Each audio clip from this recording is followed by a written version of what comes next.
Sometimes ऐसा होता है कि जो फीचर्स की डेवलपमेंट होती है उसमें एक से ज़्यादा जो होता है वो फीचर्स मेंटेन होते हैं और बॉडी के अंदर जो होता है वो ट्विन्स प्रोड्यूस होते हैं। तो ट्विन्स जो होते हैं ये नेचुरल फिनोमेना है और ये ज़्यादा रेयर होता है। इट मीन्स कि 1 आउट ऑफ 1000 प्रेगनेंसीज के अंदर जो होता है वो ट्विन प्रोड्यूस होने के चांसेस होते हैं। ये जेनेटिक भी होता है, ये फैमिली के अंदर भी जो होता है ये रन करता है। अगर मैं ऐसे डेफिनेशन की बात करूँ तो ट्विन्स और क्वाड्रुप्लेट्स ऐसे फीटस होते हैं जो कि एक ही प्रेगनेंसी के अंदर 2 और मोर फीटस की डेवलपमेंट की वजह से जो होता है वो प्रोड्यूस होते हैं। अब ये जो मल्टीपल फीटस होते हैं ये समटाइम्स जो होता है ये सेम जेनेटिक मटीरियल भी शेयर कर रहे होते हैं और समटाइम्स डिफरेंट जेनेटिक मटीरियल भी शेयर कर रहे होते हैं। फॉर एग्जाम्पल, अगर ऐसा हो कि फीटस जो है वो सेम जेनेटिक मटीरियल शेयर करें तो उसको हम लोग आइडेंटिकल ट्विन्स कहते हैं। आइडेंटिकल सेम जेनेटिक मटीरियल का मतलब ये है कि एक ही एग ने जो है वो स्पर्म को जो है वो स्पर्म से फर्टिलाइज हुआ और फर्टिलाइज होने की वजह से जब ये जाइगोट डेवलप हुआ 2 सेल स्टेज या जिसको हम लोग ब्लास्टूला स्टेज कहते हैं,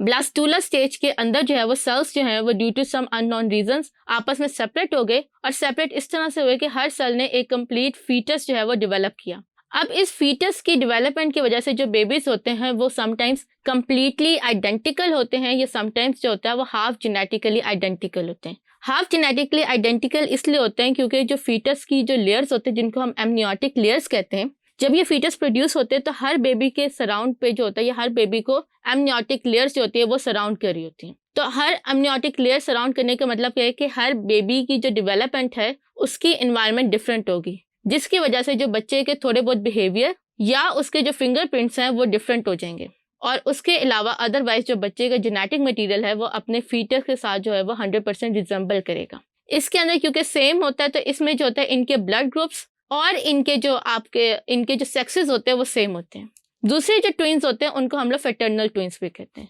फैटर्नल ट्विन्स उस कंडीशन में प्रोड्यूस होते हैं जब मल्टीपल एग्स जो हैं वो मल्टीपल जाइगोट्स जो हैं वो फर्टिलाइज करें, यानी कि एक एग जो है more than 1 egg different sperms जो है वो फर्टिलाइज करें। अब यहाँ पे जो है इसका और इसका जेनेटिक मटीरियल, इसका जेनेटिक कॉम्बिनेशन जो है वो कम्प्लीटली डिफरेंट होगा। सो दैट्स व्हाई जो बेबी प्रोड्यूस होंगे वो एक दूसरे से कम्प्लीटली डिफरेंट होंगे और एक दो इंडिविजुअल ह्यूमंस की तरह जो है वो बिहेव करेंगे। अब इसके अंदर जो होता है वो सेक्सेस जो होता है वो सेम भी हो सकते हैं, यानी दोनों सिबलिंग्स जो होता है या तो वो ब्रदर हो सकते हैं या वो सिस्टर्स हो सकते हैं, या समटाइम्स जो होता है वो डिफरेंट भी हो सकते हैं, या समटाइम्स जो होता है वो मेल और फीमेल फीटस भी जो होते हैं वो प्रोड्यूस होते हैं। इनका जेनेटिक मटेरियल क्योंकि कम्प्लीटली डिफरेंट होता है, सो दैट्स वाई इनके ब्लड टाइप्स और इनके बिहेवियर और इनके स्ट्रक्चर और इनके फीचर्स जो होता है वो एक दूसरे से कम्प्लीटली डिफरेंट होते हैं। तो इस तरह जो होता है ये ट्विन्स और फैटर्नल ट्विन्स जो होते हैं वो उनमें क्वाड्रुप्लेट्स भी होते हैं, इनके समटाइम्स 4 प्रोड्यूस होते हैं, या इन वेरी रेयर केसेस जो होता है वो 8 फीटस भी जो होते हैं वो प्रोड्यूस हो जाते हैं।